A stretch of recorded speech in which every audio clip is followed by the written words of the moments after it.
देखिए, विपक्ष कभी भी सकारात्मक भूमिका निभाता नहीं है। विपक्ष केवल सुर्खियों में आने के लिए हंगामा करके समय बर्बाद कर रहा है। ये बात बिल्कुल सही है कि जैसे कोविड का समय था, उस समय पूरे देश ने एकजुट होकर के और मतलब व्यवस्था बनाए रखने का प्रयास किया और उसमें कामयाब भी हुए। उस समय भी विपक्ष ने देखिए शुरू में क्या कहा कि ये कोई थाली बजाने से थोड़ी कोई कोरोना भाग जाएगा, जबकि ये एक संकेत था, जागरूकता पैदा करने का एक तरीका था कि समाज में एक जागरूकता रहे, किस प्रकार से बचाव किया जा सकता है, उसमें सावधान रहे, उसका तरीका था। लेकिन विपक्ष ने बाद में देखिए उस इंजेक्शन के लिए भी वो नाटक कर रहे थे और बाद में लाइन में लगे लगवाने के लिए।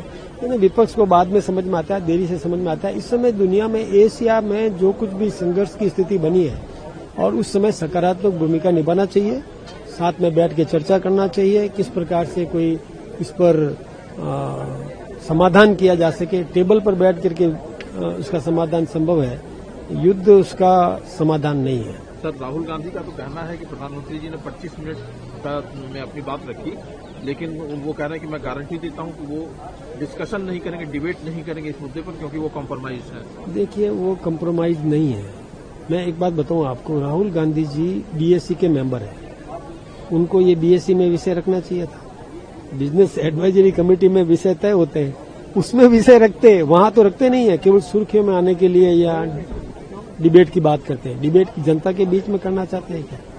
ये कोई तरीका थोड़ी है उनका, इस प्रकार से कभी भी, यानी किसी भी विषय पर कभी भी डिबेट की बात कर ले।